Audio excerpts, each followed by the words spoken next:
गांधी मैदान में आज का मुद्दा लेकर अब रविवार को पटना के गांधी मैदान में एक रैली होती है वक्फ बिल के विरोध में। उसमें नेता प्रतिपक्ष तेजस्वी यादव ने भी शिरकत की और उन्होंने कहा कि अगर हमारा सरकार यहाँ पे बन जाएगा बिहार में तो हम जो है ना उस बिल को फाड़ के और कूड़ेदान में फेंक देंगे।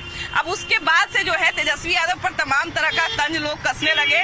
बहुत सारे उनके विरोधी नेताओं ने कहा कि तो मौलाना तेजस्वी यादव है, इनके पिताजी समाजवादी नेता थे और ये नमाजवादी नेता हैं। अब तमाम तरह का आरोप प्रत्यारोप जो है लग रहा है उन पर, बहुत सारा नाम उनका रखा जा रहा है। इन सब पे लोगों के क्या विचार है और ऐसा क्यों कहा जा रहा है, इसी पर आज हम बात करने निकले हैं। तो चलिए बात करते हैं। तेजस्वी पे आरोप लग रहा है कि वो मुसलमानों का अपीजमेंट कर रहे हैं, मुसलमानों को खुश करने के लिए जो है वो वक्फ बिल फाड़ने की बात कर रहे हैं।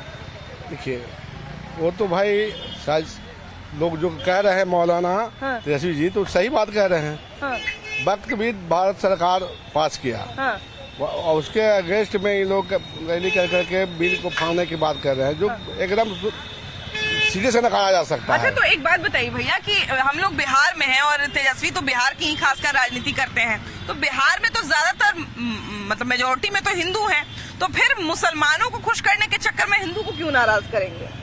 क्योंकि आज आरजेडी की जो गवर्नमेंट बनाने की जो बात हो रही है तो एमआई का समीकरण उनके पास है, इसीलिए उनको खुश करने की बात करते हैं वो लोग। तेजस्वी यादव पे आरोप बार बार लगता है कि तेजस्वी यादव जो है वो माइनॉरिटी अपीजमेंट करते हैं, मतलब मुसलमान को खुश करने का कोशिश करते हैं और उसके लिए भाषण देते हैं। क्या कहते हैं? एमवाई समीकरण के चलते करते हैं, आपको लगता है? तो एमवाई समीकरण करते हैं, लेकिन खाली एमवाई समीकरण से तो सरकार नहीं ना बनेगी जी। नहीं, खाली एमवाई तो है नहीं बिहार में। नहीं भैया संडे को जो रैली हुआ था वहाँ पे तेजस्वी यादव बोले कि हम जो है वो हमारी सरकार बनेगी तो वक्फ बिल फाड़ के फेंक देंगे कूड़ेदान में। उसके बाद से बहुत सारे लोग उनका नाम रख दिए मोहम्मद तेजस्वी यादव, मौलाना तेजस्वी यादव। मौलाना तो है ये हैं, मौलवी पर ही राज करना चाहते हैं। यहाँ जो है सब मिल कर राज करना चाहिए।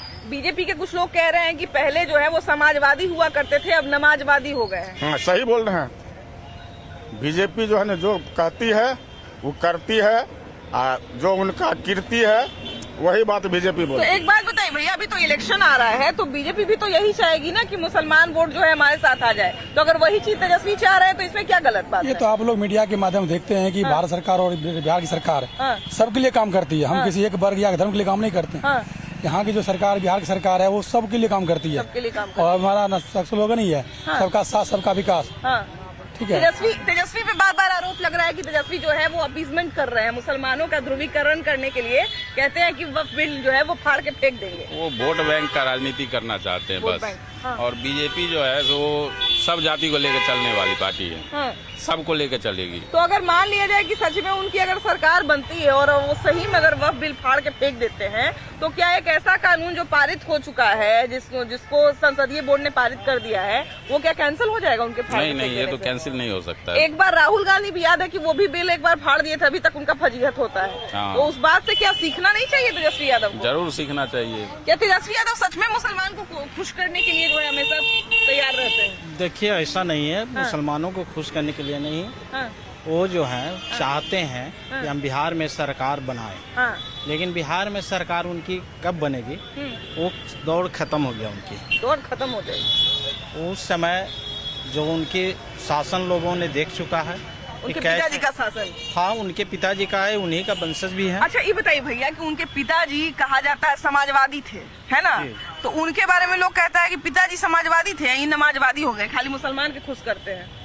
इनकी विचारे ऐसा है कि वो चाह रहे हैं कि हम जो है हमारे पास में मुसलमान वोट एकता। मुसलमान क्यों वोट एकता करे भाई? मुसलमान के लिए भारतीय जनता पार्टी काम नहीं कर रही है। हाँ बिल्कुल। तो फिर वो मुसलमान के क्यों मतलब टारगेट ले?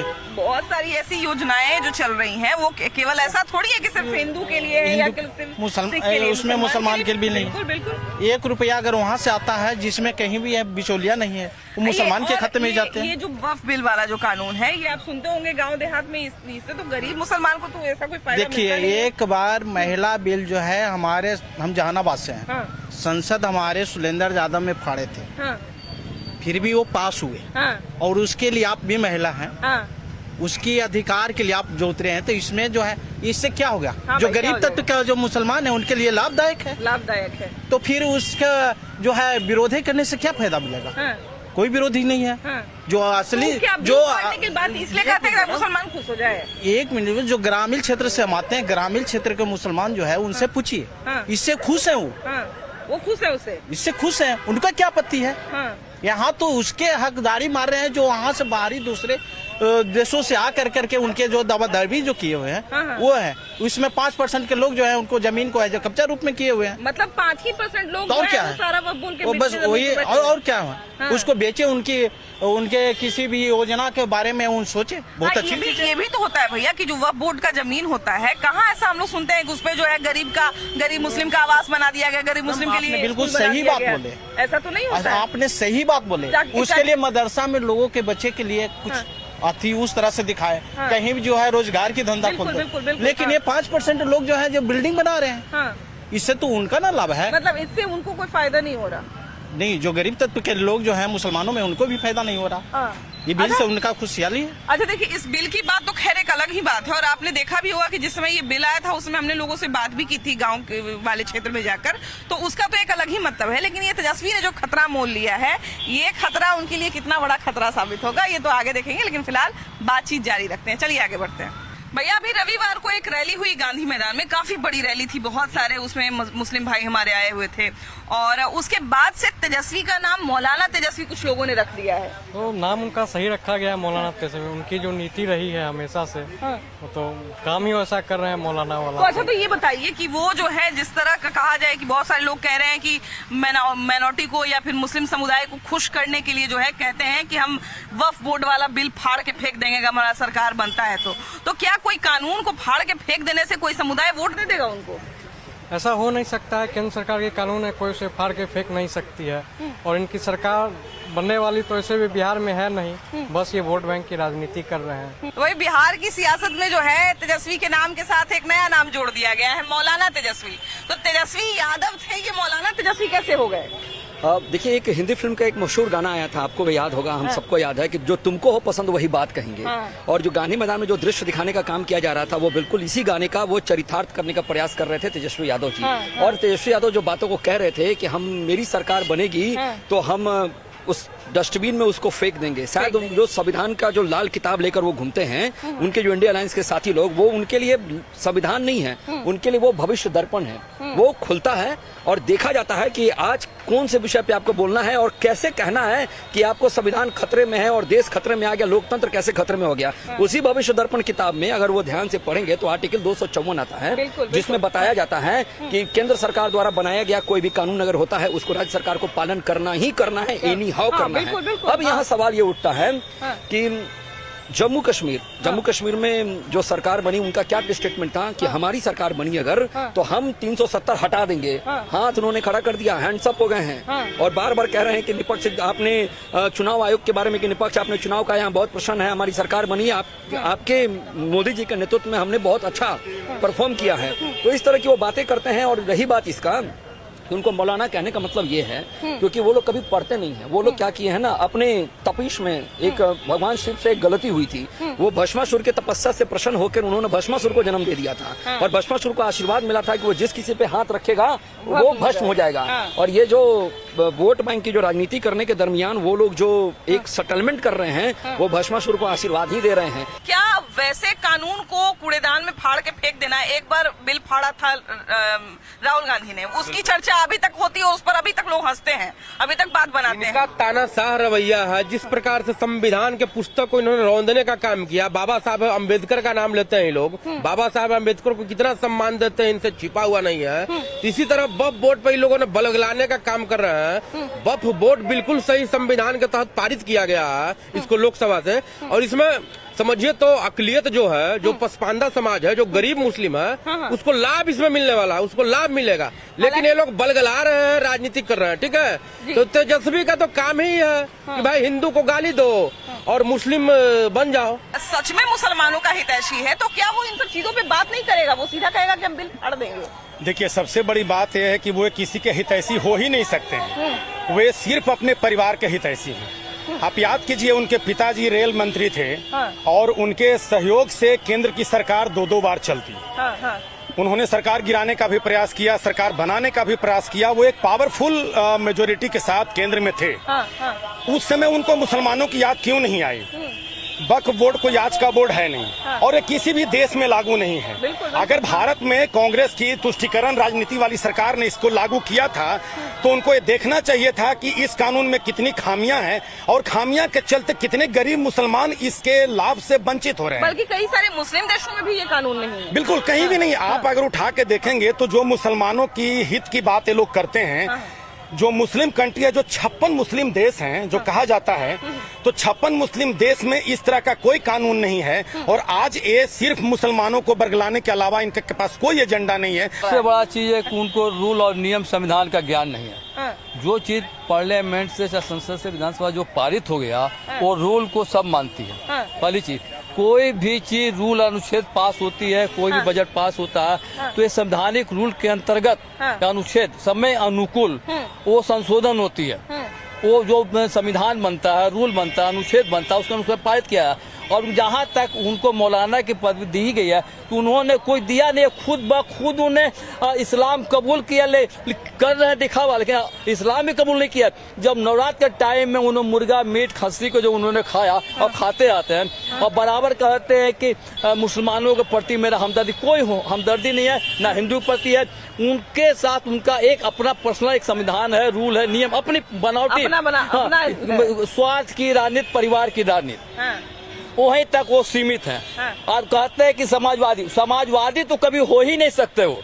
हम ये कह रहे हैं कि तेजस्वी का नाम मौलाना तेजस्वी इसलिए रख रहे हैं लोग क्योंकि उन पर आरोप लग रहा है कि वो मुसलमानों का ध्रुवीकरण करने की कोशिश कर रहे हैं चुनाव के लिए। मैडम देखिए, बिहार में मुसलमान पिछड़ा है, देश में मुसलमान पिछड़ा है, जो अभी गरीब तबके में। आपको पता है कि इस साल अगर हम बात करें पिछले 5 साल में और उसके पिछले 5 साल में कितनी सारी मुस्लिम बच्चियों ने नीट क्लियर किया है, कितने सारे मुस्लिम बच्चे जो है विदेश में पढ़ाई कर रहे हैं, अपने देश में नाम कमा रहे हैं। अगर आप आंकड़ा उठा के देखेंगे तो शायद आप ये बात नहीं कहेंगे। मैडम एक्चुअली ये है, हमारे बिहार का जो स्थिति कर दिए हैं, यही तानाशाह सरकार है मैडम बीजेपी की।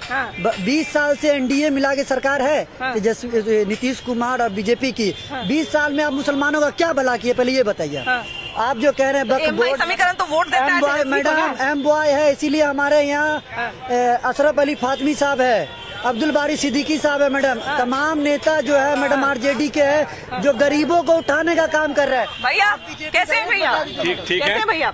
अभी सामने में एक रैली हुआ था रविवार को, उस रैली के बाद से तेजस्वी का नाम पड़ गया मौलाना तेजस्वी। आप ही लोगों ने नाम रख दिया, तो क्यों नाम रख दिया मौलाना तेजस्वी? तेजस्वी जो है समाजवादी नेता के बेटे हैं, समाजवाद की राजनीति करते हैं, तो मौलाना तेजस्वी कैसे हो गए? देखिए, समाजवादी नहीं, नमाजवादी नेता, उनका नाम बिहार की जनता ने रख दिया। और निश्चित रूप से जो तुष्टीकरण करने का उन्होंने प्रयास किया है उसका बिहार की जनता और बहुसंख्यक समाज देख रहा है। आने वाले समय में इसको 2025 का चुनाव होगा तो समाजवादी और नमाजवादी का फैसला हो जाएगा। क्योंकि यहाँ देश में रहने वाले समाजवादी हो सकते हैं, लेकिन इससे ये धर्मनिरपेक्ष देश है और यहाँ नमाजवादी नहीं हो सकते हैं। तो कहीं न कहीं ये बताने का लोगों को प्रयास किया गया है कि हम कहीं न कहीं फिर से वही 1947 वाला दिन लाने जा रहे हैं। तो इलेक्शन आ रहा है, मान लीजिए बीजेपी भी चाहेगी कि मुसलमान वोटर जो है हमारे साथ जुड़ जाएं, तो उसी तरह से तेजस्वी आरजेडी भी चाह रही है कि मुसलमान वोट जितना ज्यादा हो सके हमारी तरफ आए। अब मुसलमान में बहुत सारे लोग हैं जो वक्फ बोर्ड का जो है वो विरोध कर रहे हैं। देखिए, मेरा मानना है कि देश सभी का है और सब जो देशभक्त मुसलमान हैं भारतीय जनता पार्टी के को वोट देंगे और विकास को वोट देंगे। तो जिस तरह से मुसलमानों के लिए प्रधानमंत्री नरेंद्र मोदी जी ने, बिहार के मुख्यमंत्री नीतीश कुमार जी ने योजनाएं चलाई है जिससे उनको फायदा हुआ, लेकिन कुछ लोग तुष्टीकरण करना चाहते हैं, देश को बांटना चाहते हैं, संविधान का धज्जी उड़ा रहे हैं और हम ही लोग को दुहाई देते हैं कि संविधान की रक्षा कौन कर रहा। तो हम लोग ही संविधान की रक्षा करने वाले हैं। अच्छा, क्या कहते हैं? तेजस्वी कहते हैं कि हमारी सरकार आई तो वक्फ बोर्ड बिल जो है उसको हम फाड़ के कूड़ेदान में फेंक देंगे। ये तेजस्वी का हवा है, ये सब कुछ बीजेपी के, अब ये बीजेपी का आंधी चल रही है। उसके आमने में 0 रहेंगे 7 सीट। तेजस्वी कहते हैं, तेजस्वी का नाम मौलाना तेजस्वी क्यों रख दिए एनडीए वाले?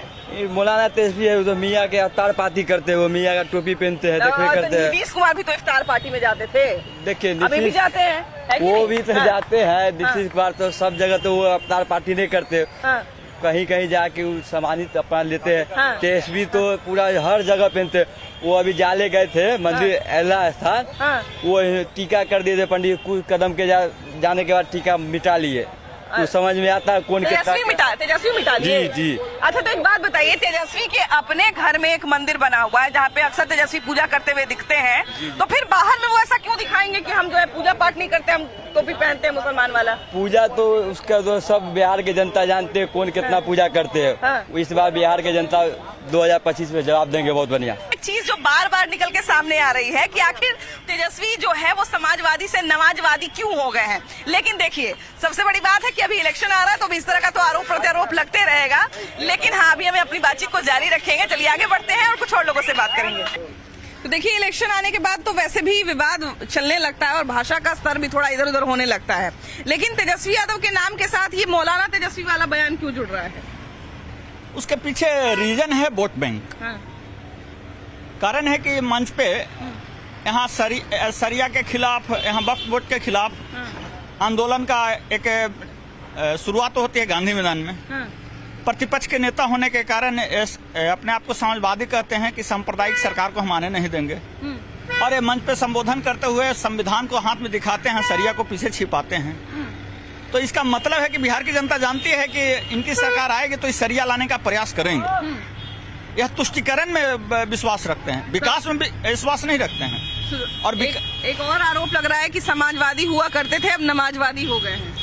कोई दूर है नहीं। अगर नमाजवादी नहीं होते तो एक हाथ में संविधान है, एक हाथ में सरिया लिए हुए थे, तो गीता को भी रख लेते, तो बहुत असमझ बात। लेकिन गीता तो था नहीं, वो तो सरिया था। तो सरिया का कारण आप समझ सकते हैं कि मौलाना अगर कोई लगाता है नाम, तो हम पूर्ण रूप से सहमत उस पे हैं, उस विचार पे। अच्छा, एक ऐसा राज्य जहाँ पे मेजोरिटी में हिंदू समाज है, वैसे में क्या लगता है ये बिहार इलेक्शन जो है अब जातिवाद से हटके जो है वो धर्म पे जा रहा है, क्या लगता है? नहीं, देखिए, आज जाता हुआ तो दिखाई दे रहा है, लेकिन तीसरा एंगल प्रशांत किशोर भी दिख रहे हैं, जो इन चीजों से ऊपर उठकर बात कर रहे हैं। वो कह रहे हैं आपने वोट दिया जाति के नाम पे, आपको जाति का लाभ मिला। आपने वोट दिया नाला के नाम पे, आपको आपका नाला बन गया। आपने वोट दिया 5 केजी राशन के नाम पे, आपको राशन मिल गया। आपने कभी बच्चों की पढ़ाई के लिए वोट ही नहीं किया। हम अपनी बात नहीं कर रहे हैं, हम प्रशांत किशोर की बात कर रहे हैं, जो वो कह रहे हैं। लेकिन अब देखिए, समाज को ध्रुवीकरण में राजनेता और राजनीतिक दल किस रूप में बांटने की कोशिश करती है। जहां एनडीए एक तरफ लगाती है तेजस्वी यादव पे आरोप कि मौलाना, जैसा आप अभी कह रहे थे कुछ समय पहले, मौलाना का टैग उन्हें दिया जा रहा है। वही अगर आरजेडी के प्रवक्ताओं से पूछेगा, महागठबंधन से आप बात करें, वो कहता है कि भाई ये तो भगवा की बात करता है। हम पूछना चाहते हैं दोनों से, क्या देश में सिर्फ भगवा और हिंदू मुस्लिम करके ही सिमट जाएगी क्या देश की व्यवस्था? अच्छा, क्या बिहार में, मैं एक रुक जाइए मैडम, क्या बिहार में वास्तव में विकास के लिए जाति और धर्म ही आवश्यक है, या कुछ विकास के मुद्दे भी होंगे? आप सोचिए, बहुत, मैं एक आम आदमी की तरह बोल रहा हूँ। आप देखिए बिहार में कितने ऐसे एनडीए के नेता हैं जो विकास की बात करते हैं। बिहार में कितने ऐसे महागठबंधन के नेता हैं जो विकास पे बात करते हैं। चुनाव में तो बस दिखता है कि कौन जाति से कितनी समीकरण कहाँ पे बन रहा है। मैं बिहार के लोगों से भी आग्रह करना चाहता हूँ कि आप वोट अपना दीजिए तो विकास के नाम पे दीजिए। लालू जी अगर यादव समुदाय से आते हैं तो आज भी यादव समुदाय के कुछ लोग लालू यादव को अपना नेता मानते हैं। मैं उन तमाम लोगों से भी पूछना चाहता हूँ, क्या लालू यादव जिस स्टेज में आज जी रहे हैं, क्या आप उस स्टेज में जी रहे हैं? किसी को वोट दीजिए। मैं एक ना तो राजनीतिक दल का कोई मेरा संबंध है, ना किसी दल का प्रवक्ता हूँ। मैं बिहार का एक नागरिक हूँ, देश का एक नागरिक हूँ, और देश के नागरिक होने के नाते मैं सभी लोगों से कहता हूँ कि वोट हो तो सिर्फ विकास पे हो।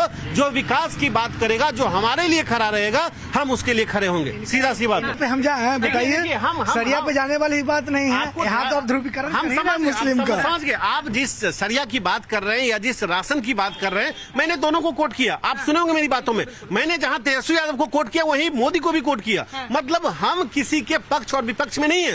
आप दिखा दिए ना जी, आप भगवत गीता क्यों नहीं तेजस्वी यादव एक हाथ में लिए, एक हाथ में सरिया ही क्यों लिए? समझिए वो तो दिखा दिए कि मुस्लिम मेरा है, मुस्लिम के हैं। समझिए, मुस्लिम समुदाय की रैली में कोई गीता लेकर कैसे खड़ा हो सकता है भाई? उसको खुश करना है, वो खुश करने के लिए गांधी मैदान में बुलाया है। एक बात बताइए, लेकिन उसकी राजनीति कर रहे हैं। क्या कह रहे हैं? ये स्वीकार कीजिए कि हम माइनॉरिटी मुस्लिम लोगों को खुश करने के लिए हम रैली में उपस्थित हुए, प्रतिपक्ष के नेता होने के नाते। इस बात से भी आप रिकॉर्ड नहीं कर सकते हैं कि आप जब हिंदुओं की रैली करते हैं, आप जब जनरल रैली करते हैं, तो आप भी भगवा लेकर घूमते हैं सर। आप बता दीजिए कि जिसमें तेजस्वी यादव भगवत गीता लेके दिखाए हैं, फिर हमको एक आध रैली हमको गिनवा दीजिए। गुंजन जी, आपको इस बात पे विशेष ध्यान देना चाहिए। हम आरजेडी का प्रवक्ता बनकर यहाँ खड़े नहीं है, आप हमसे वो सवाल नहीं ले सकते। हम देखिए काउंटर दोनों को कर रहे हैं। देश अब सरिया कानून से नहीं चलने वाला है, संविधान से चलने वाला है। यह देश आपको क्या लगता है? 2 दिनार और 2 मीनार का मेला नहीं लगाने देगा। तेजस्वी जी की यह सोच और चिंतन सत्ता प्राप्ति के लिए, उनके पिताजी के कार्यकाल को देखा जाए तो माओवाद के लोक लुभावन नारों से अपने आप को प्रभावित करते हुए भर में वो एक चर्चा छेड़े थे, एक आंदोलन छेड़े थे कि आपको सामंत खाक पर बैठने नहीं देता है, पैर छूने नहीं देता है। वही लालू यादव की चप्पल नहीं पहने देता फोटो है, अगर देखिए तो कुछ दिन पहले एक कार्यकर्ता प्रणाम करना चाहता है, वह नजदीक नहीं जा पाता है, बाहर से ही जमीन छू के प्रणाम करता है। एक कार्यकर्ता उनके गाना गाता है, उनके सम्मान में गाना गाता है, लेकिन वो दरवाजे से प्रवेश नहीं करता है। खास करके अगर किसी वर्ग से वो नेता होते तो लालू यादव का बयान आता है कि देखो सामंत की किस तरह का परिभाषा, हम इसी छुआछूत को तो दूर करना चाह रहे थे। तो अब उनको नव सामंत कहा जाए या उस समाजवाद का सोच कहा जाए या वो जंगल राज के तानाशाह कहा जाए, तो इसमें कोई अतिशयोक्ति नहीं होगी। लेकिन जो सवाल ये बनता है कि रविवार को जो रैली हुई, उस रैली में बहुत सारी चीजें था। एक तो ये भी बात आई कि जो बिल पास हो चुका है या फिर जिस बिल पे जो है वो कहा जाए इतनी बड़ी सहमति है, संसदीय एक जो विचारधारा है, संसदीय जो एक कार्यशैली है, उससे वो बिल पास हुआ है, उस बिल को भी फाड़ने की बात कर रहे थे। और एक बिल फाड़ने को लेके जो है पहले ही अभी बहुत फजीहत झेल चुके हैं राहुल गांधी। अभी भी बार बार इस बात को लोग कभी कभी हमसे भी कह देते हैं, है ना? तो क्या राहुल गांधी से सीख नहीं लेनी चाहिए तेजस्वी यादव को? एक ही अभी तक तेजस्वी यादव और राहुल गांधी दोनों 2 पहलू हैं, मगर एक ही जगह दोनों मैच कर जाते हैं। अब राहुल गांधी को भी अज्ञानतावश उन्होंने बिल को फाड़ने की बात कर दी, जो कि हाथ में एक संविधान लेके चलते हैं। संविधान का अगर पेज भी पलट लिए होते तो उसमें उनको देखा जाता है कि संविधान जो पास हो जाता है विधान लोकसभा में, उसको हम अपने मर्जी से नहीं फाड़ सकते हैं, क्योंकि वो बहुमत से पास हुई है। तो ये चीज को उनको वो तो गलत पहले बोल दिए। उसके बाद तेजस्वी यादव यहाँ पे अभी भैया ने बोला कि लुभावन, मुस्लिम लुभावन के लिए वो बोल दिए अभी आवेश में आके कि मैंने बिल को फाड़ दूंगा। वो बिल को क्यों फाड़ देंगे भाई, कैसे फाड़ देंगे? और जनता उनको कहीं अगर अपना दिखा दी कि बिल फाड़ने का सजा कुछ और होता है तो क्या होगा इस बार विधानसभा में? वो तो मुस्लिम बहुल राजनीति कर रहे हैं ना, तो मुस्लिम एक पक्ष आपके साथ में हो गया, बट हिंदू कहाँ जाएगी आपकी? हालांकि देखिए कि अपीजमेंट की राजनीति जो है ये अभी नई नहीं है, काफी पुरानी है। और बहुत सारी ऐसी पार्टियां हैं जो आपको अपीजमेंट, चाहे वो माइनॉरिटी हो चाहे मेजॉरिटी हो, उसकी अपीजमेंट करते हुए दिख जाती है। लेकिन बात है कि अभी ये जो नाम जुड़ गया है मौलाना तेजस्वी और समाजवादी वाला ये जो विरोध चल पड़ा है, ये कहाँ तक पहुंचेगा वो तो हमको नहीं पता, लेकिन जहां भी पहुंचे हम आपको जरूर दिखाएंगे। बने रहिए न्यूज़ 18 पे। Bye bye.